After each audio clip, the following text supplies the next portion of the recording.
les tendances, elles étaient assez intéressantes. Moi, j'ai trouvé que les dossiers, il y avait des dossiers de très bonne qualité, il y avait de la créativité, il y avait des idées assez innovantes par device, en fait, et par média et par marque sélectionnée. Ce que j'ai trouvé difficile à juger dans ce prix, c'est que ça a manqué parfois de cohérence globale, c'est-à-dire de communication plus 360. Parce qu'il y avait des très bonnes idées, mais sur un seul device ou pour une seule population, alors qu'on sait qu'aujourd'hui, tout est très cloisonné. Et il y avait quelques initiatives que moi j'ai trouvées très intéressantes, qui étaient justement plus 360, et où là, finalement, toute la communication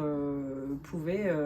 faire du ping-pong entre du digital, du print, des rapports annuels, de l'édito en podcast, mais c'était pas le cas pour tous les sujets, et c'est là où je trouvais que c'était finalement difficile de juger tous ces projets-là. Il n'y a pas de réelle tendance qui s'est dégagée, puisqu'on avait vraiment tous des avis très différents, et en fait, comme on a tous des attentes très fortes sur le digital, on devient de plus en plus critique en réalité sur ce qu'on attend, et on ne veut pas forcément tous voir la même chose. L'avantage et la puissance du digital et de l'intelligence artificielle, c'est que ça va nous permettre de créer du contenu